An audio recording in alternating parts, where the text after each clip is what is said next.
بسم اللہ الرحمن الرحیم۔ 5ویں سپارے میں سورہ النساء کی آیت نمبر 50 تک ہم نے گزشتہ درس میں ترجمہ کیا تھا۔ پیچھے آیہ مبارکہ ان اللہ لا یغفر ان یشرک بہ وَيَغْفِرُ مَا دُونَ ذَلِكَ لِمَن یشاء، اس پہ تفصیلی گفتگو ہوئی گزشتہ درس میں، بلکہ 2 درسوں میں، کیونکہ اس سے پچھلے درس میں بھی اس پہ گفتگو ہوئی تھی اور اس پچھلے درس میں بھی، دونوں میں اللہ تبارک و تعالیٰ نے شرک یعنی کفر کسی بھی قسم کا ہو اس کو نہیں بخشے گا کہ جس کی موت حالت کفر میں واقع ہوگی اس کی بخشش نہیں ہے۔ اس کے علاوہ جو مومن ہے ایمان کی حالت میں دنیا سے گیا، چاہے کتنا بھی گناہ گار ہو، اس کو اللہ تبارک و تعالیٰ نے اپنی مشیت پہ موقوف رکھا کہ چاہے تو بغیر عذاب کے اس کو معاف فرما دے، چاہے سزا دے کے اس کو معاف کرے۔ اب اس کے ضمن میں دونوں درسوں میں اور اب ایسے بھی ہمیشہ یہ وضاحت ہوتی رہتی ہے کہ شرک کیا ہے؟ اللہ تبارک و تعالیٰ کی ذات یا صفات میں کسی کو شریک کرنا، اللہ تبارک و تعالیٰ کے برابر کسی کو سمجھنا، کسی کو واجب الوجود اور مطلق اختیار والا سمجھنا، یا کسی کی صفات کو اللہ تعالیٰ کی صفات جیسا سمجھنا، یہ بھی شرک ہے۔ اس کی وضاحت ہوئی۔ اب اس کے بارے میں ایک صاحب ہیں، انہوں نے سوال کیا، اس کے سوال جواب ہوئی، تو اس پہ مجھے خوشی بھی بہت ہوئی اور تعجب بھی ہوا۔ خوشی اس لیے کہ یہاں درس قرآن ہوتا ہے، آپ لوگ سنتے ہیں، باقی یہ فیس بک پہ لائیو ہوتا ہے، اس کے بعد میرے پیج پہ ہوتا ہے، کسی وقت بھی کوئی دیکھ سکتا ہے۔ تو میری مطلب ہے کہ یہ اندازہ تھا کہ کچھ لوگ سنتے ہوں گے، لیکن پورا گھنٹہ اس کو اس طرح کوئی آدمی توجہ سے اور باریکی کے ساتھ سنے، یہ بہت کم ہوتا ہے۔ ایک صاحب نے سوال کیا، اس سے یہ مطلب معلوم ہوتا ہے کہ انہوں نے بڑی توجہ اور باریکی کے ساتھ اس کو سنا ہے، اسی لیے انہوں نے سوال کیا۔ تو اس سے خوشی ہوئی کہ ٹھیک ہے بھئی، وہ یہاں نہیں ہے، یہ کوئی صاحب ہیں جن کے ساتھ میری کوئی مطلب شناسائی نہیں ہے، ابھی اسی فیس بک پہ ہی ان کے ساتھ یہ واقفیت ہوئی ہے۔ میرے ہم نام ہیں اور ہیں بھی گجر خان کے، وہاں رہتے ہیں، اور وہاں سے یہ انہوں نے سنا، اور انہوں نے ویسے بھی ان کے ساتھ مطلب ہے کہ یہ فیس بک پہ بات چیت ہوتی رہتی ہے مختلف مسائل پہ، اور اس کو بھی انہوں نے سنا اور انہوں نے ایک سوال کیا۔ تو خوشی ہوئی کہ اتنی توجہ کے ساتھ کوئی آدمی اتنے دور بیٹھ کے بھی اس کو سن رہا ہے، اور حیرانگی اور تعجب اور افسوس اس بات پہ ہوا کہ کیسی انسان کی سوچ ہے اور انسان کی سوچ کہاں تک پہنچتی ہے۔ یا میں اس کو تھوڑا سا بیان کرتا ہوں، شاید وہ بھی سن رہے ہوں، ظاہر بات ہے انہوں نے پچھلا درس سنا ہوگا تو ممکن ہے آج بھی سن رہے ہوں یا سنیں گے، تو چلو اس کی وضاحت ہو جائے گی۔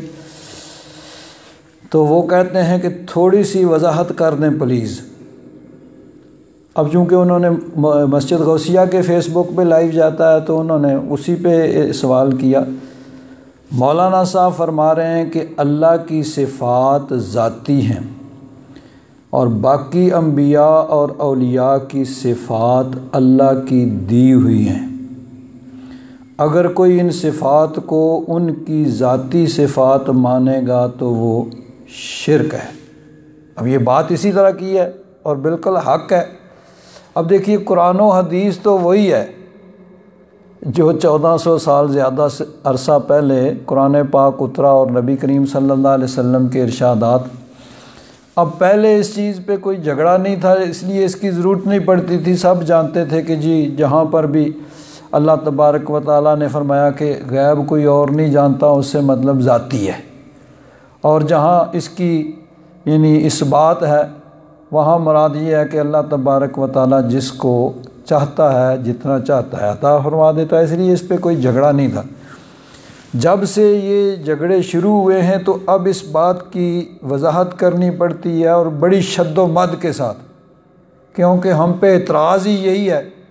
کہ ہم معاذ اللہ نبی کریم صلی اللہ علیہ وسلم کو اللہ تعالیٰ کے برابر مانتے ہیں، یا اس سے بعض لوگ اس حد تک چلے جاتے ہیں کہ وہ کہتے ہیں کہ اللہ سے بڑھ کر مانتے ہیں۔ اسی طرح اولیاء کرام کو، ان کے بارے میں بھی ہمیں اپنے عقیدے کی وضاحت کرنی پڑتی ہے کہ وہ لوگ اکثر یہ ہوتا ہے کہ وہ جو آیات اللہ تبارک و تعالیٰ نے کافروں کے بارے میں نازل کی ہیں ان کو چسپاں کرتے ہیں۔ مثلا دیکھیے، اللہ تبارک و تعالیٰ نے قرآن پاک میں ارشاد فرمایا، وَإِذَا ذُكِرَ اللَّهُ وَحْدَهُ، جب صرف اللہ تبارک و تعالیٰ کا، اکیلے اللہ تعالیٰ کا ذکر کیا جاتا ہے، اشمئزت قلوب الذین لا یؤمنون بالآخرہ، تو جو آخرت پر ایمان نہیں لاتے ان کے دل قبض ہو جاتے ہیں، ان کو اچھا نہیں لگتا صرف اللہ کا ذکر۔ وَإِذَا ذُكِرَ الَّذِينَ مِن دُونِهِ، اور جب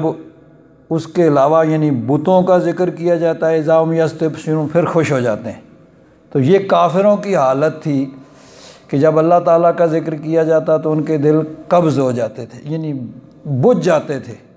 اور جب بتوں کا ذکر ہوتا تو پھر بڑے خوش ہوتے تھے۔ اب ان آیات کا ہم پہ چسپاں کیا جاتا ہے معاذ اللہ کہ ہم نبی کریم صلی اللہ علیہ وسلم کا ذکر کرتے ہیں، حضور کی نعت پڑھتے ہیں، اولیاء کرام کا ذکر کرتے ہیں، تو ان چیزوں کی چونکہ یہ الزام تراشی ہوتی ہے تو ہمیں وضاحت کرنی پڑتی ہے۔ تو حق بات تو یہی ہے کہ جو میں نے یہ کہی، اہل سنت و جماعت کا یہی نقطہ نظر ہے کہ اللہ تعالیٰ کی صفات ذاتی ہیں، اور باقی انبیاء و اولیاء کی صفات اللہ تعالیٰ کی دی ہوئی ہیں۔ اگر کوئی ان صفات کو، ان کی ذاتی صفات انبیاء کرام، حتیٰ کہ نبی کریم صلی اللہ علیہ وسلم کی کوئی بھی صفت، علم ہو، اختیار ہو، کچھ بھی ہو، اگر کوئی ذاتی مانے، یہ کہے کہ اللہ تعالیٰ کی دی ہوئی نہیں ہے، تو یہ شرک ہے، وہ آدمی مشرک ہے۔ تو انہوں نے کہا کہ یہ مولانا صاحب یہ کہہ رہے ہیں، تو پوچھنا ایسے ہے کہ مشرکین مکہ اور قوم نوح یہ بھی تو انبیاء و اولیاء کی صفات کو ان کی ذاتی نہیں بلکہ اللہ کی دی ہوئی سمجھتے تھے، پھر انہیں مشرک کیوں کہا گیا؟ اب یہ جہالت یہ ہے کہ یہ کہاں سے آپ نے لیا بھائی کہ کفار مکہ جو ہیں وہ انبیاء و اولیاء کی صفات کو ان کی ذاتی نہیں بلکہ اللہ کی دی ہوئی سمجھتے تھے؟ یہ کس قرآن پاک میں؟ مجھے تو نہیں ملا، یہ قرآن پاک پورا میرے سامنے ہے، احادیث جو ہیں وہ میں نے پڑھی ہیں، بخاری شریف بار بار پڑھی ہے، مسلم شریف، ترمذی شریف، ابو داؤد، نسائی، ابن ماجہ، ان کی احادیث، مشکات، موطا امام مالک دی، کس آیت یا کس حدیث میں یہ بات ہے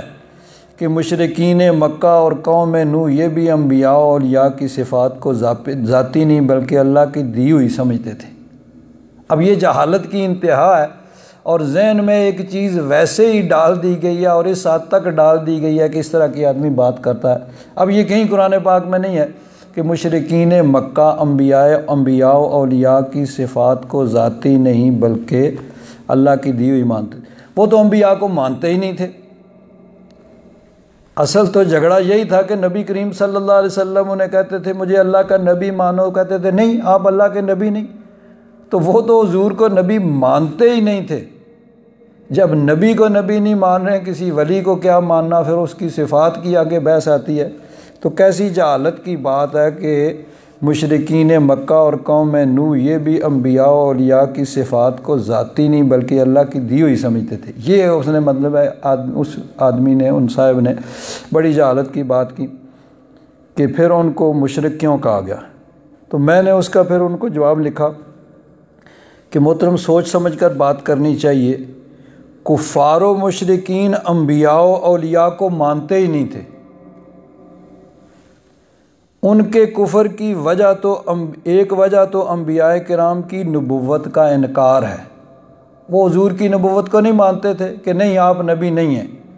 اگر نبی آنا ہوتا تو ان بڑے سرداروں میں سے کسی کو ہونا چاہیے تھا، ہیں جی، ان دو مکہ اور طائف میں بڑے بڑے سردار ہیں جن کے پاس بڑا لاؤ و لشکر ہے، بڑا مال و دولت ہے، ان میں سے کسی کو نبی ہونا چاہیے تھا۔ ہمارے اتنے ہم بڑے سردار ہیں جی، مجلس میں بیٹھے ہوں تو ہمارے سامنے کوئی گفتگو نہیں کرتا، ہمیں نبی بننا چاہیے تھا کہ یہ نبی بن گئے جو یتیم پیدا ہوئے ہیں جی، جن کے پاس مال و دولت نہیں ہے، کوئی پیچھے ان کے لاؤ لشکر نہیں، یعنی اس طرح کی بات۔ تو نبی تو مانتے ہی نہیں تھے، تو یہ ان کی وجہ تھی کفر کی۔ اور یاد رکھیں ایک اور وجہ ان کے کفر کی، جو مین وجہ یہ تھی کہ وہ انبیاء کرام کو اپنے جیسا بشر سمجھتے تھے کہ یہ بھی ہمارے جیسے ہی بشر ہیں نا جی، ظاہری طور پر دیکھ کے کہ یہ بھی تو ہم جیسے ہی ہیں نا، تو یہ نبی کیسے بن گئے۔ یہ یاد رکھیں کہ جو بھی نبی تشریف لائے نا، تقریباً آگے سے قوم کا یہی ان کے سامنے ریئیکشن آیا۔ حضرت نوح علیہ السلام کا ذکر ہے، وَلَقَدْ أَرْسَلْنَا نُوحًا إِلَىٰ قَوْمِهِ فَقَالَ يَا قَوْمِ اعْبُدُوا اللَّهَ مَا لَكُم مِّنْ إِلَٰهٍ غَيْرُهُ أَفَلَا تَتَّقُونَ۔ اللہ تعالیٰ فرماتا ہے ہم نے نوح علیہ السلام کو ان کی قوم کی طرف بھیجا تو انہوں نے فرمایا میری قوم اللہ کی عبادت کرو، تمہارا اس کے سوا کوئی معبود نہیں۔ افلا تتقون، کیا تم ڈرتے نہیں؟ فقال الملأ الذین کفروا من قومہ، تو قوم کے جو سردار تھے نا، ان کے وڈیرے جگیردار، وہ بولے تو کہنے لگے ما ھذا الا بشر مثلکم، یہ تو بھی تم جیسا بشر ہی ہے نا، تمہارے جیسا ہی انسان ہے، یرید ان یتفضل علیکم، یہ تم پر بڑائی چاہتا ہے کہ اس طرح تمہیں اپنا مطیع اور فرما بردار بنا لے اور تمہارا سردار بن جائے، تم پہ بڑائی چاہتا ہے۔ اس طرح وہ لوگوں کو دین سے دور رکھنے کے لیے انہوں نے یہ طریقہ اختیار کیا کہ انبیاء کرام کے بارے میں پہلے تو یہ مشہور کرو کہ تمہارے جیسے ہی انسان ہے، بھائی تم جیسے ہی ہے نا، تو جب یہ بات باور ہو جائے گی تو پھر کون ان کے پیچھے لگے گا۔ اور ایک اور بات، کافر بھی یہ سمجھتے تھے کہ لوگ ہماری یہ بات تسلیم نہیں کریں گے کہ بظاہر تو ہم جیسے ہی ہیں، دو ہاتھ ہیں، دو پاؤں ہیں جی، دو کان ہیں، سنتے ہیں، دیکھتے ہیں، سوتے ہیں، کھاتے ہیں، پیتے ہیں، چلتے ہیں، پھرتے ہیں، سب ہم جیسے ہیں، لیکن ان کی انگلی اٹھتی ہے تو چاند دو ٹکڑے ہو جاتا ہے، ڈوبا ہوا سورج واپس آ جاتا ہے، تو کون یہ مانے گا کہ یہ ہم جیسے ہی انسان ہیں؟ ہماری انگلی سے تو سورج نہیں واپس آتا، چاند ٹکڑے نہیں ہوتا۔ تو پھر کیا ہوا؟ وَأَسَرُّ النَّجْوَى الَّذِينَ ظَلَمُوا، ظالموں نے، کافروں نے آپس میں چپکے یہ مشورہ کیا، هَلْ هَذَا إِلَّا بَشَرٌ مِثْلُكُمْ، کہ یہ تم جیسا ہی بشر ہے۔ وہ تو چھپا کے مشورے کرتے تھے، تو آج کلمہ پڑھنے والے ممبروں پہ بیٹھ کے برملا یہ کہتے ہیں کہ ہم جیسے ہی بشر۔ تو وہ افتأتون السحر وانتم تبصرون، پھر کبھی جادو کہتے، کبھی کچھ کہتے، کسی بات پہ کھڑے نہیں ہوتے، تو وہ جانتے تھے کہ یہ نہیں مانیں گے۔ تو ان کے کفر کی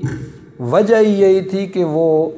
انبیاء کرام کو مانتے نہیں تھے، اولیاء کرام تو بعد میں، اور انبیاء کرام کو وہ اپنے جیسا انسان باور کرا کے لوگوں کو اس سے دور رکھنا چاہتے تھے۔ اس کے علاوہ دوسری بات میں نے کہا کہ یہ ہے کہ وہ کسی اور کو، اللہ تبارک و تعالیٰ کے علاوہ کسی اور کو عبادت کے لائق سمجھتے تھے، اس لیے مشرک ٹھہرے۔ تو اللہ تعالیٰ کے علاوہ جو بھی کسی کو عبادت کے لائق سمجھے گا وہ مشرک ہے۔ اب یہ میں نے ان کو جواب دیا۔ اب یہاں ایک وضاحت یاد رکھیں کہ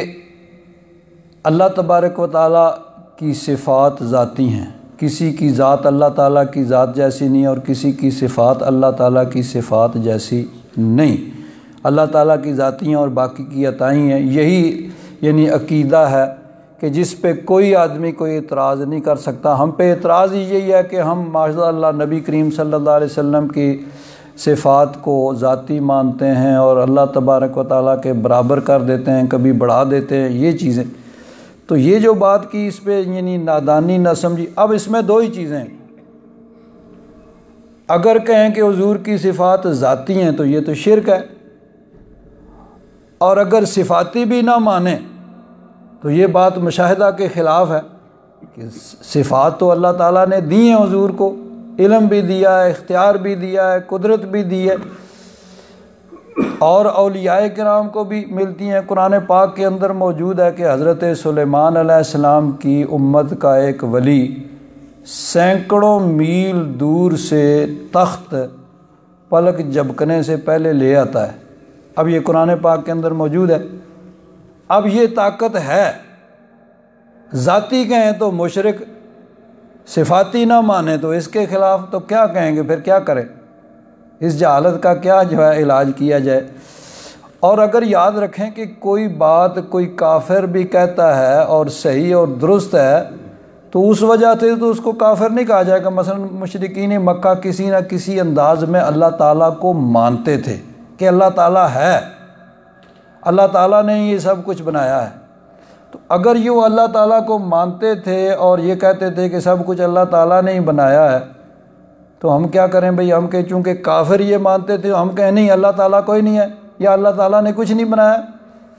ان کی غلط بات کا انکار کیا جائے گا نا، درست بات جو ہے اس کو تو کہا جائے گا بھئی یہ بات ان کی درست ہے لیکن یہ بات غلط ہے، اس کی وجہ سے کافر ہیں۔ تو اگر بالفرض یہ مان لیا جائے کہ وہ انبیاء و اولیاء کی صفات کو اللہ کی دی ہوئی مانتے تھے تو کیا حرج ہے بھئی؟ پہلی بات تو یہ ہے کہ یہ کہیں قرآن و حدیث میں نہیں ہے، یہ اپنے پاس سے انہوں نے گھڑی ہے، اور اگر یہ واقعی ایسے ہوا ہے وہ کہتے تھے تو ٹھیک ہے بھئی، اس وجہ سے ان کو کافر نہیں کہا جائے گا۔ کفر ان کا انبیاء کرام کا انکار کی وجہ سے، انبیاء کرام کو اپنے طرح کا انسان کہنے کی وجہ سے، اپنے آپ پر قیاس کرنے کی وجہ سے، اور اللہ تعالیٰ کے علاوہ کسی اور کی پوجا و پرستش کرنے کی وجہ سے ان کو کافر کہا گیا۔ بہرحال یہ میں نے بات کر رہا ہوں، پچھلے درس پہ کسی نے سوال کیا تھا، اس کا سوال جواب، پھر وہ آگے سے انہوں نے اس کا یہ جواب دیا کہ میں نے سوچ سمجھ کے بات کی ہے، شاید آپ عیسائیوں اور یہودیوں کو نہیں جانتے، یہ انبیاء و اولیاء کو مانتے ہیں، اور مشرکین مکہ بھی حضرت ابراہیم اور حضرت اسماعیل کو مانتے تھے، اس لیے ان کے بت بنا کر بیت اللہ میں رکھے ہوئے تھے۔ اب یہ یہودی اور عیسائی، یہودی حضرت موسیٰ علیہ السلام کو ماننے کا دعویٰ کرتے ہیں، صحیح ہے بھائی، ٹھیک ہے، ان کا دعویٰ ہے، لیکن ان کی تعلیمات کو انہوں نے چھوڑ دیا، ان کی تعلیمات میں انہوں نے رد بدل کر دیا۔ عیسائی حضرت عیسیٰ علیہ السلام کے ماننے کے دعوے دار ہیں، لیکن خود ہی انہوں نے ان کی کتاب میں، ان کی تعلیمات میں تبدیلی کر دی ہے۔ لیکن اس کا یہاں کیا تعلق ہوا کہ وہ، اور اگر مشرکین نے حضرت ابراہیم اور حضرت اسماعیل کے بت بنا کے رکھے ہوئے تھے تو یہ تو ان کا کفر تھا کہ انبیاء کے بت بنا کے ان کی پوجا و پرستش کرنا۔ انبیاء کرام نے تو اللہ تعالیٰ کی توحید اور عبادت کی دعوت دی ہے نا، تو اب اگر کسی نے ان کا بت بنا لیا، اس کی پوجا و پرستش کرتا ہے تو وہ اس وجہ سے کافر ہے۔ تو اس چیز کا یہاں کیا تعلق ہوا؟ اور آگے ایک بڑی خطرناک بات انہوں نے لکھی، اور یہ کیا ہے کہ وہ چیزیں جو ہے نا بار بار، یہ آدمی یکدم اس حد تک نہیں پہنچتا، اتنا بے باک نہیں ہوتا ہے، یہ آہستہ آہستہ آہستہ کرتے کرتے کرتے وہ اس حد تک بے باک ہو جاتا ہے کہ دیکھیے انہوں نے کہا شاید آپ قوم نوح کو نہیں جانتے، وہ بھی 5 ولیوں کو ماننے والے تھے، یعنی 5 تنی تھے۔ اب غور کیجئے، نوح علیہ السلام کی قوم، انہوں نے 5 بت بنائے ہوئے تھے اور ان بتوں کی وہ پوجا کرتے تھے، اور ایک دوسرے کو وہ کہتے تھے کہ ان بتوں کی پوجا کو نہیں چھوڑنا ہے۔ یہ 29واں سپارہ ہے اور سورہ نوح، اس میں اللہ تبارک و تعالیٰ نے ارشاد فرمایا وقالو، اور وہ جو کافر تھے نا حضرت نوح علیہ السلام کی قوم کے، جن کو آپ نے 950 سال تبلیغ کی لیکن وہ مانے نہیں،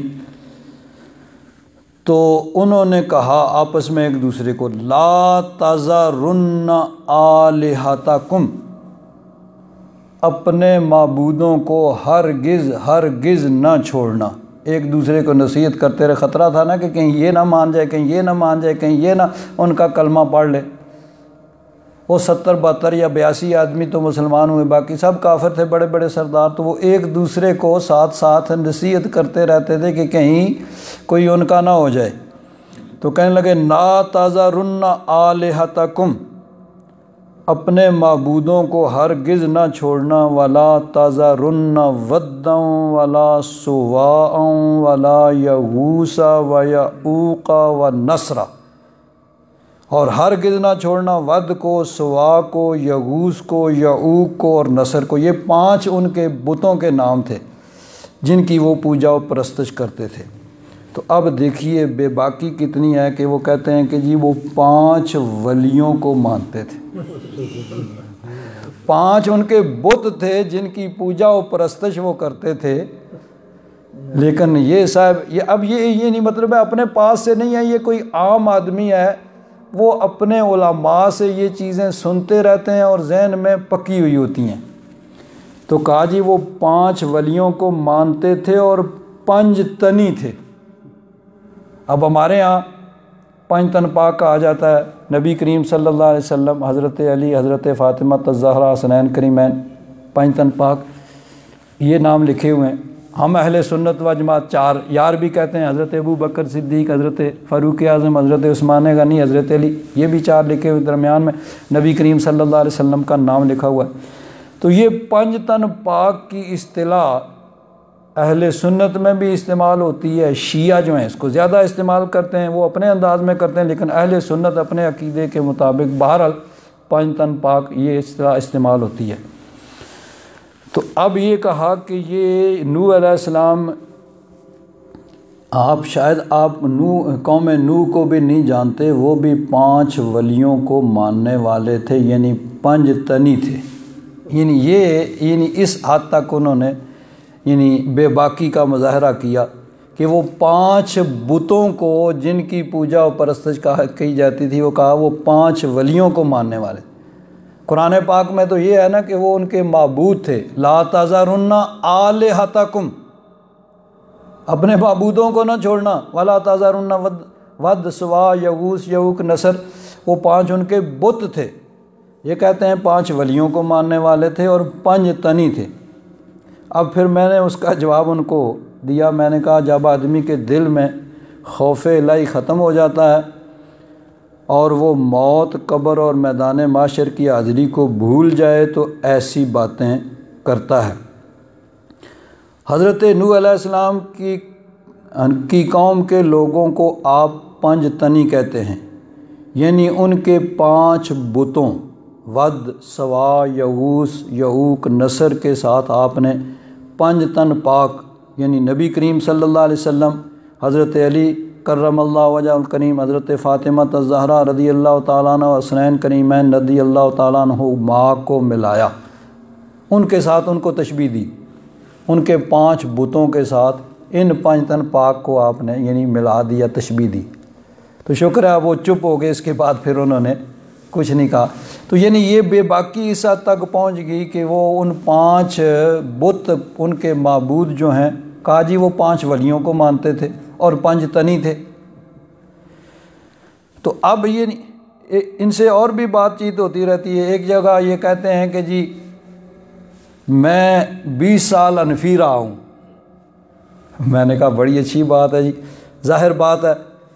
کہ آپ کے آباء و اجداد میں سے جو سب سے پہلے مسلمان ہوا تھا، کسی اللہ کے ولی کے پاس ہی آ کے مسلمان ہوا ہوگا. کیونکہ دیکھیں بر صغیر میں تو پہلے ہندو سکھ رہتے تھے، مسلمان آئے. حضرت عبداللہ شاہ غازی یہ حضور کی آل میں سے ہیں، اہل بیت اطہار میں سے ہیں. یہ پہلے شروع دور میں وہ آئے. اسی طرح حضرت داتا گنج بخش، حضرت خواجہ اجمیری، یہ سب لوگ اولیاء کرام آئے اور انہوں نے ہندوؤں اور سکھوں کو مسلمان کیا. تو جب وہ ہندو سکھ سے کچھ لوگ مسلمان ہوئے تو وہ ظاہر بات ہے کہ ان کا عقیدہ نظریہ وہی تھا جو حضرت داتا گنج بخش اجمیری کا تھا، حضرت خواجہ اجمیری کا تھا، حضرت داتا گنج بخش اجمیری اور حضرت خواجہ نظام الدین اولیاء. یہ جتنے بزرگ ہیں جن کے ہاتھوں پہ وہ مسلمان ہوئے تھے، ان کے عقیدے بھی وہی تھے نا. پھر چلتے چلتے چلتے آگے پھر یہ دور شروع ہو گیا جس میں مختلف بد عقیدہ لوگ بھی آ گئے، تو یہ خود مان رہے ہیں کہ میں 20 سال پہلے حنفی رہا ہوں۔ میں نے ظاہر بات ہے کہ آپ کے آباء و اجداد جب سے مسلمان ہوئے ہیں وہ کسی ولی کے ہاتھ پہ مسلمان ہوئے تھے تو وہی تھے، آپ کے ابا جی بھی وہی کچھ تھے، آپ بھی پہلے وہی تھے، بعد میں کسی اور کے ہاتھ میں چڑھ گئے تو آپ پھر کسی دوسرے عقیدے کی طرف چلے گئے۔ تو ظاہر بات ہے کہ آپ نے اپنے آباء و اجداد کے عقیدے کو چھوڑا، اور اس میں ایک وجہ یہ بھی ہے، پھر جو ہے نا وہی بات جو پرسوں جمعے میں نے کہی تھی کہ وہ کہتے ہیں کہ قرآن پاک میں جہاں پر بھی آئی ہے نا کہ اپنے آباء و اجداد کے وہ ان کی اتباع کرتے تھے، تو وہ کیا ہے؟ نوح علیہ السلام کی قوم کے لوگ بھی، ابراہیم علیہ السلام کی قوم کے لوگ بھی جب ان کو سمجھایا تو انہوں نے کہا ہم اپنے باپ دادا کو یہی کرتے دیکھا ہے، وہ ان بتوں کی پوجا کرتے تھے تو ہم بھی یہی کر رہے ہیں۔ تو اب ان کے باپ دادا گمراہ تھے، جاہل تھے، کافر تھے، تو ان جاہل گمراہ کافر باپ دادا کی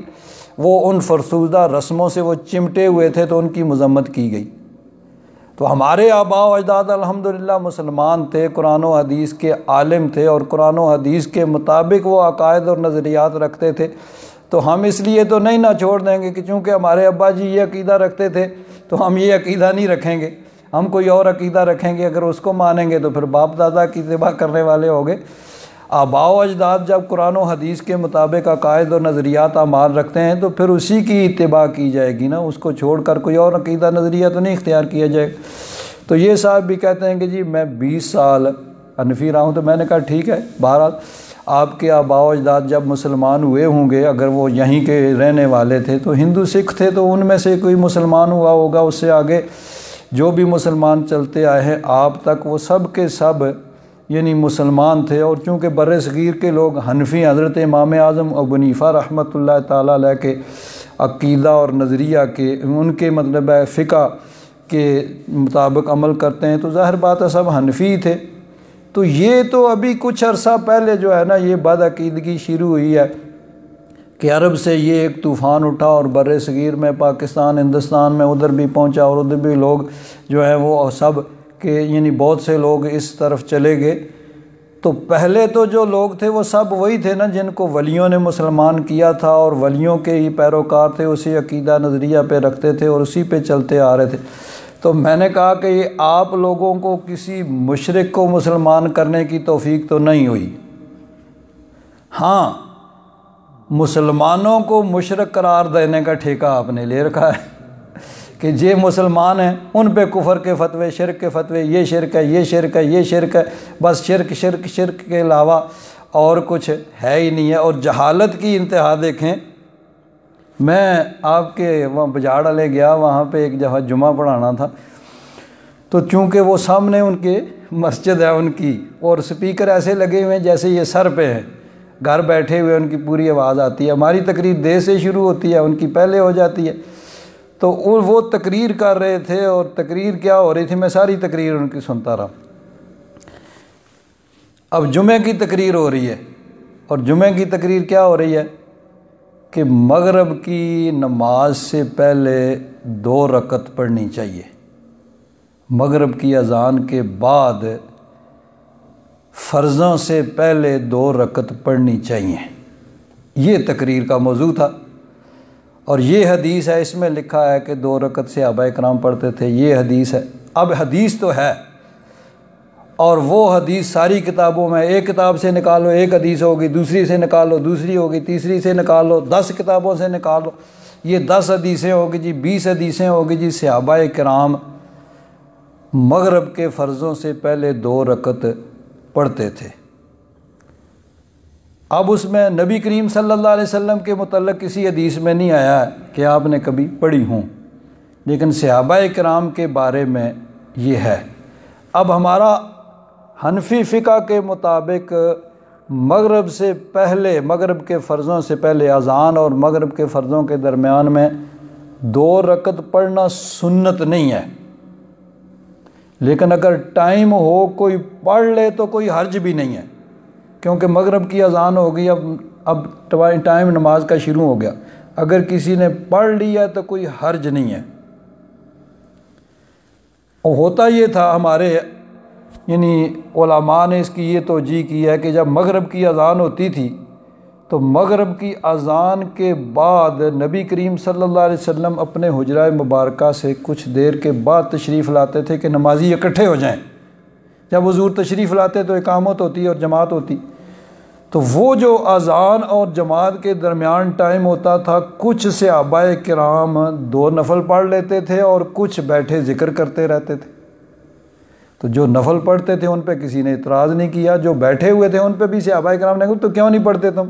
اگر یہ لوگ ہوتے تو یہ لٹھ لے کے ان کے پیچھے پڑھ جاتے، بھائی کیوں نہیں پڑھ رہے؟ تو اب وہ 2 رکعت کچھ صحابہ کرام نے پڑھی، بھائی ٹھیک ہے ٹائم ہے تو 2 نفل پڑھ لو، کچھ ویسے ذکر کرتے رہتے۔ جب حضور تشریف لاتے تو مغرب کی اقامت ہوتی اور جماعت ہوتی۔ تو اب اس بات پہ یہ کہتے ہیں، ہدایہ ہماری ایک فقہ کی کتاب ہے جس میں یہ لکھا ہوا ہے کہ یہ سنت نہیں ہے، اور وہ کیا کہہ رہے تھے؟ اس حدیث میں لکھا ہوا ہے یہ 2 رکعت ہیں، صحابہ نے پڑھی ہیں، اور ہدایہ میں لکھا ہے کہ نہیں ہے،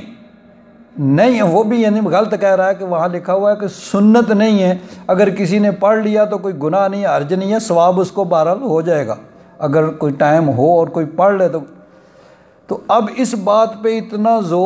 زور فرض پہ اتنا زور نہیں ہے جتنا ایک نفلی عبادت پہ زور۔ اور صورتحال یہ ہے کہ مغرب کے فرضوں کے بعد 2 رکعت سنت ہیں، اور وہ سنت مؤکدہ ہیں، جن کو اگر کوئی آدمی بغیر کسی عذر کے چھوڑے گا تو گناہ بھی ہوگا اور اس کے بارے میں باس پرس بھی ہوگی۔ سنت مؤکدہ جو ہیں ضرورتاً مجبوراً بیماری یا سفر ہے چھوڑی جا سکتی ہیں، لیکن بغیر کسی مجبوری کے ظہر کے بعد 2 سنتیں،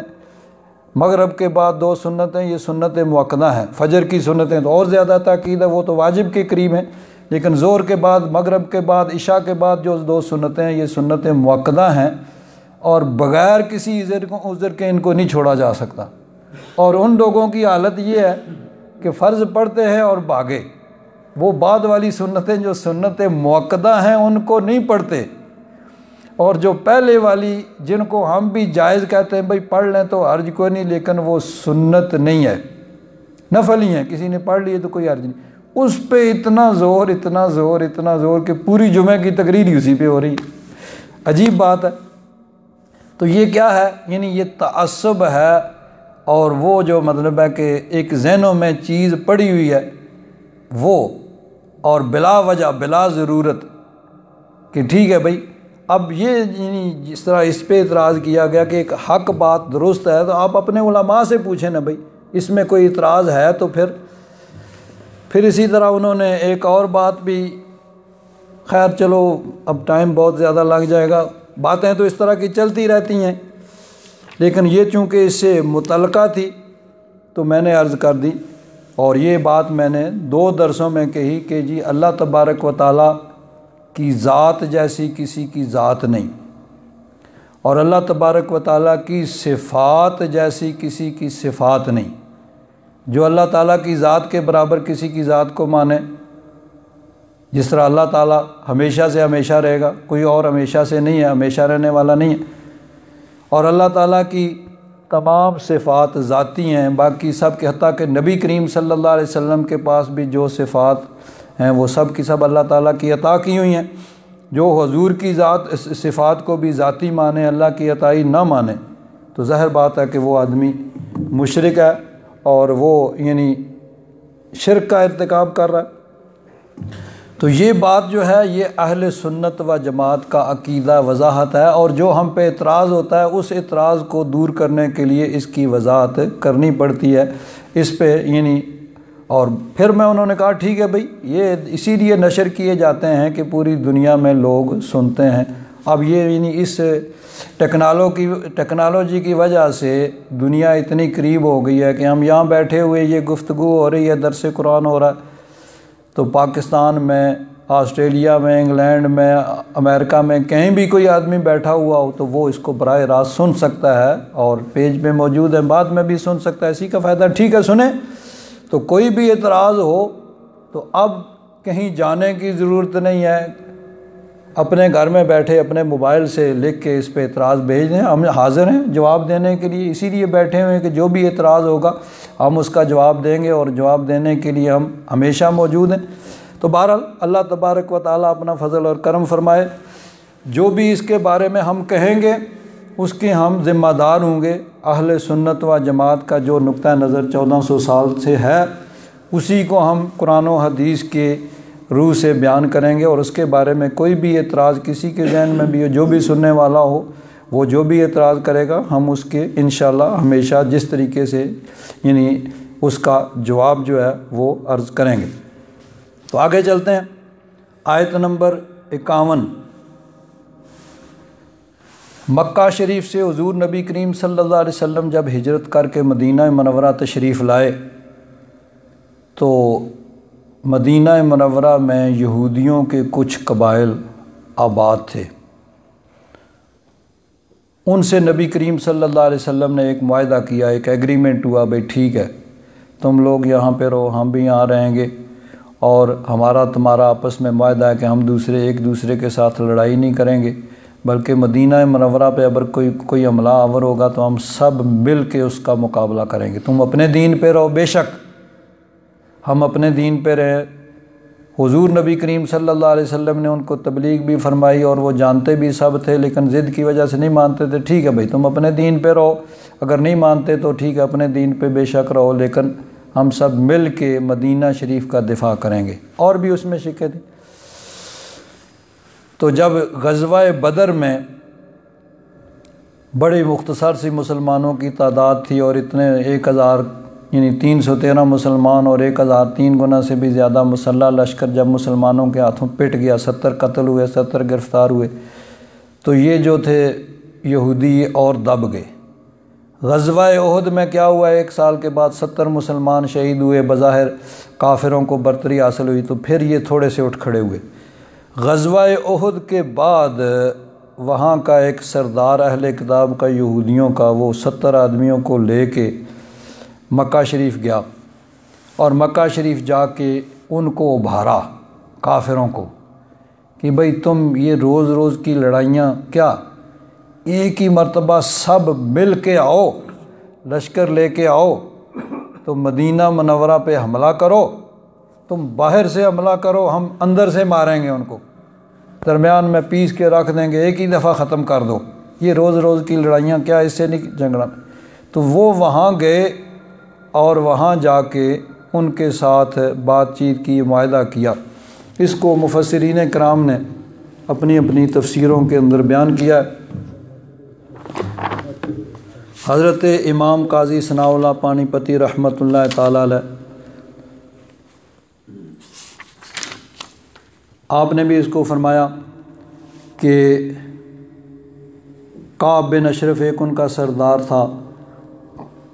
اور دوسرے سرداروں کو لے کے وہ مکہ شریف گئے، اور جا کے ان سے کہا بھئی تم ایسے کرو، سب مل کے حملہ کرو، تم باہر سے حملہ کرو، ہم اندر سے حملہ کریں گے اور ان کو ختم کر کے رکھ دیں گے۔ تو انہوں نے کہا بھئی تم بھی اہل کتاب ہو، ہمیں کیا پتہ، تم ان کے ساتھ ہی نہ کہیں مل جاؤ، تم پہلے، ابو سفیان اس وقت مکہ والوں کے سردار تھے، تو تم ایسے کرو، پہلے تم ہمارے بتوں کو سجدہ کرو۔ تو وہ جو تھے یہودیوں کا، جو کعب بن اشرف 70 آدمیوں کا لے کے وہ گیا تھا، وہ ان سب نے ان کے بتوں کو جا کے سجدہ کیا، حالانکہ ان کے اپنے مذہب کے خلاف تھا۔ یہودیوں کے مذہب میں بھی وہ اللہ تعالیٰ کو بھی مانتے ہیں، حضرت موسیٰ علیہ السلام کی تعلیمات کا ماننے کا دعویٰ ہے، ٹھیک ہے اس میں انہوں نے اپنے طور پر تبدیلیاں کر دی ہیں، نبی کریم صلی اللہ علیہ وسلم کے بارے میں جو ان کی کتابوں میں تھا اس کو نہیں مانا، اس کو تبدیل کر دیا، لیکن بہرحال بتوں کو تو وہ پوجا نہیں کرتے تھے، لیکن اس اپنی دنیاوی ضرورت کے تحت ان کے بتوں کو بھی انہوں نے سجدہ کیا۔ پھر انہوں نے پوچھا مکہ والوں نے، بھئی تم اہل کتاب ہو، تمہارے پاس کتاب ہے، تم جانتے ہو، تو یہ بتاؤ کہ ہم زیادہ صحیح راستے پہ ہیں یا محمد صلی اللہ علیہ وسلم وہ زیادہ حق راستے پہ ہیں؟ تو اس نے کعب بن اشرف نے کہا بھائی بیان کرو تم اپنا، تم کیا کرتے ہو، اور ان کا بھی بیان کرو۔ انہوں نے کہا دیکھو ہم یہاں مکہ میں رہتے ہیں، اللہ کے گھر کے خادم ہیں، یہاں جو لوگ حج کرنے کے لیے آتے ہیں ان کی خدمت کرتے ہیں، ان کو پانی پلاتے ہیں، مکہ بیت اللہ شریف کی خدمت کرتے ہیں، قیدیوں کو چھڑاتے ہیں، اور اس طرح کی خدمات ہم سر انجام دیتے ہیں۔ اور محمد صلی اللہ علیہ وسلم انہوں نے اپنے باپ دادا کے دین کو چھوڑ دیا، یعنی مکہ میں لوگ پہلے مشرک تھے، انہوں نے بتوں کی پوجا کو چھوڑ دیا، لوگوں کو آپس میں لڑایا، اور پھر یہاں سے مکہ کو چھوڑ کر چلے گئے۔ تو وہ کہنے لگے کہ تم زیادہ حق پہ ہو۔ اب پتہ تو تھا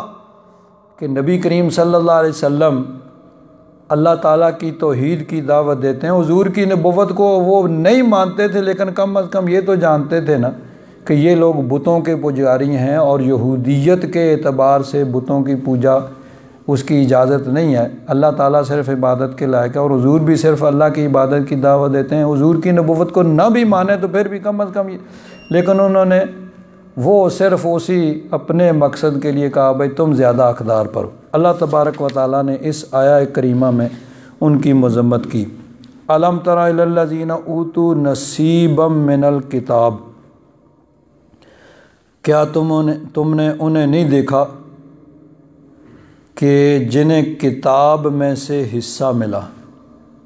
اب وہ کتاب کے یعنی تورات کے عالم تھے، تو صوفیاء فرماتے ہیں کہ علم تو ان کو ملا تھا لیکن معرفت نہیں ملی تھی۔ علم اور معرفت دونوں چیزوں کا ہونا ضروری ہے، صرف علم ہو معرفت نہ ہو تو وہ علم جو ہے وہ حجاب اکبر بن جاتا ہے، سب سے بڑی رکاوٹ بن جاتا ہے انسان کی ہدایت کے راستے میں۔ پھر وہ اپنے آپ کو کہتا ہے میں اتنا بڑا عالم ہوں، میں نے یہ کر دیا، میں نے وہ کر دیا۔ وہی علم اس کی تباہی کا سبب بن سکتا ہے جب ساتھ معرفت نہ ہو۔ جب اللہ تعالیٰ کی معرفت ہو تو پھر علم کی وجہ سے انسان میں عاجزی آتی ہے، انکساری آتی ہے، اور جب معرفت نہ ہو تو پھر تکبر آتا ہے، غرور آتا ہے۔ تو صوفیاء فرماتے ہیں کہ ان کو کتاب میں سے حصہ تو ملا تھا لیکن علم ملا، معرفت نہیں ملی۔ تو کیا ہوا؟ الم تر الی الذین اوتوا نصیبا من الکتاب، کیا تم نے انہیں نہیں دیکھا جن کو کتاب میں سے حصہ ملا یعنی تورات میں سے؟ یؤمنون بالجبت والطاغوت، وہ جبت اور طاغوت پر ایمان لاتے ہیں۔ اب جبت اور طاغوت کے کئی معنی کیے گئے ہیں، سادہ لفظوں میں آسانی ہے، اعلیٰ حضرت فاضل بریلوی نے ترجمہ کیا ہے بت اور شیطان۔ بت اور شیطان پر ایمان لاتے ہیں، یعنی انہوں نے کافروں کے کہنوں پر اپنے عقیدے اور نظریے اور مذہب کے خلاف انہوں نے بتوں کو سجدہ کر لیا وہاں پہ۔ اور وَيَقُولُونَ لِلَّذِينَ كَفَرُوا، اور کافروں کو کہتے ہیں هَؤُلَاءِ أَهْدَىٰ مِنَ الَّذِينَ آمَنُوا سَبِيلًا، کہ یہ لوگ یعنی یہ کافر مسلمانوں سے زیادہ سیدھے راستے پہ ہیں۔ کافروں نے پوچھا تھا نا کہ ہم زیادہ سیدھے راستے پہ ہیں اور یا محمد صلی اللہ علیہ وسلم، تو حالانکہ جانتے تھے کہ حضور توحید کی دعوت دیتے ہیں، حضور کی نبوت اور رسالت کو نہ بھی مانیں تو پھر بھی کم از کم یہ تو جانتے تھے نا کہ حضور بتوں کی پوجا سے منع کرتے ہیں اور اللہ تعالیٰ کی توحید کی دعوت دیتے ہیں۔ لیکن انہوں نے جس طرح اپنے مذہب کے خلاف بتوں کے آگے سجدہ کر لیا، ایسے ہی یہ کہا کہ هؤلاء أهدىٰ مِنَ الَّذِينَ آمَنُوا سَبِيلًا، کہ یہ لوگ جو ہیں زیادہ ایمان والوں سے یعنی نبی کریم صلی اللہ علیہ وسلم اور آپ کے صحابہ کی بہ نسبت زیادہ سیدھے راستے پہ ہیں۔ اللہ تبارک و تعالیٰ نے ارشاد فرمایا اولئک الذین لعنہم اللہ، یہی وہ لوگ ہیں جن پر اللہ تعالیٰ نے لعنت کی ہے، اللہ تعالیٰ نے انہیں اپنی رحمت سے دور کر دیا ہے کہ ان کی ضد اور ہٹ درمی اس حد تک بڑھ گئی ہے کہ جاننے کے باوجود یعنی ان کو کامل یقین تھا کہ حضور وہی نبی ہیں جن کا وعدہ ان کی کتابوں کے اندر موجود ہے، لیکن اس کے باوجود ضد اور ہٹ درمی کی وجہ سے نہ صرف یہ کہ حضور کو نہیں مانا بلکہ کافروں کے بتوں کو سجدہ کیا اور کہا کہ یہ کافر مسلمانوں سے زیادہ سیدھے راستے پہ ہیں۔ تو اللہ تعالیٰ نے فرمایا اولئک الذین لعنہم اللہ، یہی ہیں جن پر اللہ تبارک و تعالیٰ نے لعنت کی ہے۔ وَمَن يَلْعَنِ اللَّهُ فَلَن تَجِدَ لَهُ نَصِيرًا، اور جس پر اللہ تبارک و تعالیٰ لعنت کرے، جس کو اللہ تعالیٰ اپنی رحمت سے دور کر دے، لعنت کا مطلب ہوتا ہے رحمت سے دوری، تو جس پر اللہ تعالیٰ لعنت فرمائے، جس کو اپنی رحمت سے دور کر دے، فَلَن تَجِدَ لَهُ نَصِيرًا، پھر تو اس کا کوئی مددگار نہیں پائے گا، پھر اس کا کوئی دنیا و آخرت میں کوئی اس کا مددگار نہیں ہے۔ ام لہم نصیب من الملک، تو کیا ان کا ملک میں سے کوئی حصہ ہے؟ فَإِذَا لَا يُؤْتُونَ النَّاسَ نَقِيرًا، تو پھر تو یہ لوگوں کو ایک ذرہ برابر بھی چیز نہیں دیں گے، یعنی ان کی بخل کا یہ عالم ہے کہ اگر ان کو حکومت مل جائے، ان کو اختیار مل جائے، تو پھر یہ کسی کو کچھ نہ دیں، یعنی یہ ان کی بخل اور ان کی بخیلی کا بیان ہے کہ ان کا عالم یہ ہے کہ اگر ان کے پاس اختیار ہو تو پھر کسی کو یہ نکیر کہتے ہیں۔ بڑی معمولی سی چیز، کھجور کی گٹلی کے اندر ایک گڑھا جو ہوتا ہے نا، اس کے اندر ایک دھاگے کے برابر ایک چیز، تو فرمایا کہ یہ اس کے برابر بھی چیز کسی کو نہ دیں اگر ان کو بادشاہت اور حکومت مل جائے۔ ام یحسدون الناس، کیا یہ لوگوں سے حسد کرتے ہیں، علی ما آتاہم اللہ من فضلہ، جو ان کو اللہ تبارک و تعالیٰ نے اپنے فضل سے دیا۔ نبی کریم صلی اللہ علیہ وسلم کو اللہ تبارک و تعالیٰ نے شان دی، حضور کو نبوت اور رسالت دی، ختم نبوت کا تاج پہنا کر اللہ تعالیٰ نے اپنے محبوب کو بھیجا۔ تو اب یہ جو اہل کتاب سے عیسائی یہودی وہ حسد میں پڑ گئے، کیونکہ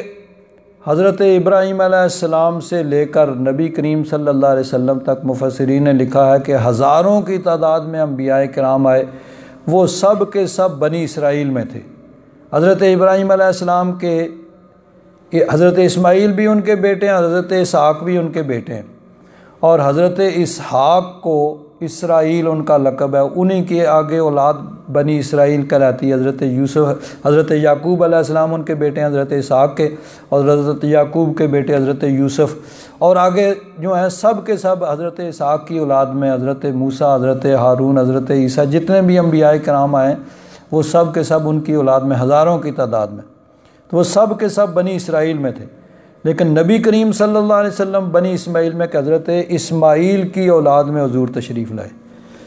تو وہ یہ تو جانتے تھے کہ نبی آخر الزمان تشریف لانے والے ہیں، ان کی خواہش یہ تھی کہ وہ آخری نبی بھی بنی اسرائیل کے اندر ہو، ہماری قوم کے اندر ہو۔ اب ان کی قوم کے اندر ہوتا تو پھر شاید وہ کیا ان کا حشر کرتے کہ حضرت عیسیٰ علیہ السلام کے ساتھ انہوں نے کیا کیا، باقی انبیاء کرام کو انہوں نے قتل کیا، تو اگر آخری نبی بھی ان کی قوم کے اندر آتا تو پتہ نہیں کیا وہ کرتے۔ لیکن جب حضور بنی اسرائیل میں آئے تو انہوں نے اس وجہ سے حسد کیا کہ ہماری قوم میں نہیں، ہمارے بنی اسرائیل میں نہیں ہے، اس وجہ سے انہوں نے انکار کر دیا۔ تو اللہ تعالیٰ نے فرمایا ام یحسدون الناس علی ما آتاہم اللہ من فضلہ، کیا لوگوں سے یعنی نبی کریم صلی اللہ علیہ وسلم اور آپ کے صحابہ سے وہ حسد کرتے ہیں اس پر جو اللہ تعالیٰ نے انہیں اپنے فضل سے عطا فرمایا۔ فقد آتینا آل ابراہیم الکتاب، بے شک آل ابراہیم کو ہم نے کتاب دی، والحکمت، حکمت، آتیناہم ملکا عظیما، اور انہیں ملک عظیم عطا فرمایا کہ بعض انبیاء کرام جو تھے بنی اسرائیل میں وہ نبی کے ساتھ ساتھ حکمران بھی تھے۔ حضرت سلیمان علیہ السلام، آپ کے والد حضرت داود علیہ السلام بھی نبی ہیں اور وہ ساتھ میں بادشاہ بھی تھے، اور پھر حضرت سلیمان علیہ السلام وہ روئے زمین کے بادشاہ تھے اور نبی بھی تھے۔ تو اللہ تبارک و تعالیٰ نے فرمایا کہ یہ اللہ تعالیٰ کا فضل ہے، اللہ تبارک و تعالیٰ نے یہ فضل نبی کریم صلی اللہ علیہ وسلم کو عطا فرمایا، تو ہم نے آل ابراہیم کو کتاب، حکمت اور ملک عظیم عطا فرمایا۔ فَمِنْهُمْ مَنْ آمَنَ بِهِ، تو ان میں سے کچھ تو اس پر ایمان لائے۔ بہی سے اگر ہی ضمیر کا مرجع حضرت موسیٰ علیہ السلام ہو تو مراد یہ ہے کہ کچھ موسیٰ علیہ السلام کو مانا، کچھ نے نہیں مانا، یعنی ان کی بات کا انکار کیا۔ اور اگر ہی ضمیر کا مرجع نبی کریم صلی اللہ علیہ وسلم ہو تو مطلب یہ ہے کہ یہودیوں میں سے بھی کچھ، جس طرح حضرت عبداللہ بن سلام اور کچھ اور لوگ وہ ایمان لے آئے، فَمِنْهُمْ مَنْ آمَنَ بِهِ، کچھ تو ان پر ایمان لائے، وَمِنْهُمْ مَنْ صَدَّ عَنْهُ، اور کچھ اس سے پھر گئے، نہ صرف خود پھرے بلکہ دوسروں کے رستے میں بھی رکاوٹ بن گئے کہ کسی کو اسلام کے قریب نہ آنے دو، اور طرح یعنی مختلف طریقوں سے لوگوں کو اسلام سے دور رکھنے کی کوشش کی۔ وَكَفَى بِجَهَنَّمَ سَعِيرًا، اور کافی ہے بھڑکتی ہوئی آگ ایسے لوگوں کے لیے۔ حضرت امام ابن کثیر رحمۃ اللہ تعالی علیہ ان آیات مبارکہ کی تفسیر کے اندر ارشاد فرماتے ہیں کہ انہوں نے نبی کریم صلی اللہ علیہ وسلم سے حسد کیا۔ ام یحسدون الناس علی ما آتاہم اللہ من فضل، اس کی تفسیر میں کہتے ہیں یعنی بذالک حسدہم النبی صلی اللہ علیہ وسلم علی ما رزقہم اللہ من النبوۃ والعظیمۃ، کہ حضور کو اللہ تعالیٰ نے نبوت دی اور بڑی شان عطا فرمائی، تو اس وجہ سے انہوں نے حضور نبی کریم صلی اللہ علیہ وسلم سے حسد کیا۔ حسد ایسی بیماری ہے۔ حسد کیا ہوتا ہے؟ حسد کے بارے میں حضرت پیر کرم شاہ صاحب رحمۃ اللہ تعالی علیہ اسی آیت کی تفسیر میں فرماتے ہیں الحسد تمنی زوال النعمت ان صاحبها المستحق بها، کہ ایک آدمی کسی نعمت کا مستحق ہے، اس کو وہ نعمت ملی ہے، تو کوئی آدمی یہ خواہش کرے کہ اس سے یہ نعمت زائل ہو جائے، اس سے یہ نعمت ضائع ہو جائے۔ کسی کو اللہ تعالیٰ نے کوئی نعمت دی ہے، ایک ہوتا ہے غبطہ، یعنی آدمی کسی کی نعمت کو دیکھ کے یہ خواہش کرے، یہ دعا کرے کہ ایسی نعمت مجھے بھی مل جائے، یہ ناجائز نہیں ہے، لیکن یہ کہ مجھے ملے یا نہ ملے اس کے پاس نہیں ہونی چاہیے، اس سے جانی چاہیے، یہ ہے حسد۔ تو یہ ان کو حسد پیدا ہوا کہ یہ ان میں کیوں نبوت آ گئی، تو اس کی وجہ سے انہوں نے حسد کیا۔ تو ان کے اندر یہ حسد پیدا ہو گیا نبی کریم صلی اللہ علیہ وسلم سے، اور حسد ایسی بیماری ہے، حدیث پاک میں آتا ہے، حضرت انس بن مالک رضی اللہ تعالیٰ عنہ روایت کرتے ہیں کہ حسد نیکیوں کو ایسے کھا جاتا ہے جیسے آگ لکڑیوں کو کھا جاتی ہے۔ اور امام قرطبی رحمۃ اللہ تعالیٰ علیہ نے فرمایا کہ حسد کی وجہ سے سب سے پہلے آسمانوں پر اللہ تعالیٰ کی نافرمانی ہوئی۔ کیسے؟ اللہ تبارک و تعالیٰ نے فرشتوں کو حکم دیا وَإِذْ قُلْنَا لِلْمَلَائِكَةِ اسْجُدُوا لِآدَمَ، کہ آدم علیہ السلام کو سجدہ کرو، فسجدوا، سارے فرشتوں نے سجدہ کیا الا ابلیس، شیطان اکڑ گیا۔ شیطان بڑا عبادت گزار تھا، کتابوں میں لکھا ہے کہ 6 لاکھ برس اس نے عبادت کی اور زمین کے چپے چپے پہ سجدہ کیا، اور معلم الملکوت، فرشتوں کو سکھانے والا تھا، فرشتوں کا استاد تھا، بڑی عبادت کی، اور اس کی خواہش یہ تھی کہ یہ خلافت مجھے ملے۔ جب اللہ تعالیٰ نے یہ خلافت حضرت آدم علیہ السلام کے لیے مقدر کر دی تو حسد پیدا ہو گیا کہ عبادت میں اتنے عرصے سے کر رہا ہوں اور اب خلافت اس کو ملنے والی ہے، تو اس وجہ سے حسد پیدا ہو گیا، اور اس حسد کی وجہ سے اس نے حضرت آدم علیہ السلام کو سجدہ کرنے سے انکار کر دیا، اللہ تعالیٰ کی نافرمانی ہوئی۔ تو امام قرطبی فرماتے ہیں سب سے پہلے آسمانوں پر اللہ تعالیٰ کی نافرمانی اسی حسد کی وجہ سے ہوئی۔ شیطان کے اندر حسد پیدا ہوا حضرت آدم علیہ السلام سے، اور اس حسد کی وجہ سے اس نے اللہ تعالیٰ کی نافرمانی کی۔ اس سے پہلے فرشتے ہی تھے، اور فرشتے اللہ تعالیٰ کی نافرمانی کر نہیں سکتے، وہ کرتے نہیں۔ تو پہلا انسان، یہ پہلا شخص تھا جس نے اللہ تعالیٰ کی نافرمانی کی، اور نافرمانی بھی آسمانوں پہ ہوئی حسد کی وجہ سے۔ اور آگے فرماتے ہیں اسی حسد کی وجہ سے زمین پر سب سے پہلے اللہ تعالیٰ کی نافرمانی ہوئی، کہ حضرت آدم علیہ السلام کی ساری اولاد اللہ تعالیٰ کی فرما بردار تھی، آپ کی اولاد میں ایک شخص پیدا ہوا جس کا نام تھا قابیل۔ وہ حضرت آدم علیہ السلام کی، چونکہ اس وقت اور تو کوئی انسان تھا نہیں، حضرت آدم اور حضرت حوا تھے، اور حضرت آدم علیہ السلام کی اولاد میں آپ کے 2 بچے پیدا ہوتے تھے جڑواں، ایک لڑکا اور ایک لڑکی۔ تو اس میں اصول یہ تھا کہ ایک دفعہ جو لڑکا اور لڑکی پیدا ہوئے وہ آپس میں بہن بھائی شمار ہوتے تھے، یعنی ان کا آپس میں نکاح نہیں ہو سکتا۔ دوسری دفعہ جو لڑکا اور لڑکی پیدا ہوتے تھے وہ آپس میں بہن بھائی شمار ہوتے تھے۔ تو ایک دفعہ جو لڑکا پیدا ہوتا تھا، دوسری دفعہ لڑکی پیدا ہوتی تھی، ان کا آپس میں نکاح کیا جاتا تھا۔ اور اسی طرح پہلی دفعہ جو لڑکی پیدا، دوسری دفعہ لڑکا پیدا ہوا، ان کا نکاح ہوتا تھا۔ یہ آپ کی شریعت میں، کیونکہ اور تو انسان تھا ہی کوئی نہیں، حضرت آدم علیہ السلام ہی تھے آپ کی اولاد تھی، تو اس طرح یہ اصول مقرر تھا۔ تو وہ قابیل جو تھا وہ اس کے ساتھ جو لڑکی پیدا وہ اس سے نکاح کرنا چاہتا تھا۔ حضرت آدم علیہ السلام نے فرمایا بھئی یہ اللہ تعالیٰ کے حکم کے خلاف ہے، اللہ تعالیٰ نے اسے منع کیا ہے، تو جو اصول اللہ تعالیٰ نے مقرر کیا اس کے مطابق تیرا نکاح ہوگا۔ تو وہ کہنے لگا یہ تو آپ کا اپنا بنایا ہوا اصول ہے نا، اللہ تعالیٰ نے کہاں کہا؟ اس نے انکار کر دیا، اور وہ جو حضرت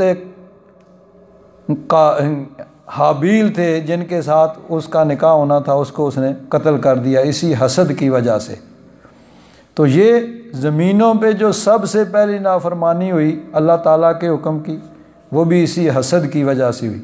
آسمان پہ سب سے پہلے شیطان نے نافرمانی کی اللہ تعالیٰ کی، اور وہ بھی حسد کی وجہ سے، اور زمین پہ سب سے پہلے جو اللہ تعالیٰ کی نافرمانی ہوئی اس کا سبب بھی یہی حسد تھا۔ تو حسد کیا ہے کہ اللہ تبارک و تعالیٰ نے جو کسی کو کوئی نعمت دی ہے، کوئی آدمی اس نعمت کو زوال کا یعنی خواہش کرے کہ یہ اس کے پاس یہ نعمت نہیں ہونی چاہیے، اس کے پاس یہ نعمت کیوں ہے، یہ حسد ہے۔ اور اسی کی وجہ سے اللہ تعالیٰ کی نافرمانی آسمانوں پہ بھی سب سے پہلے، زمین پر اور دنیا میں بہت سی نافرمانیاں اور گناہ ایسی حسد کی وجہ سے بنتے ہیں۔ اللہ تبارک و تعالی ہمیں محفوظ فرمائے۔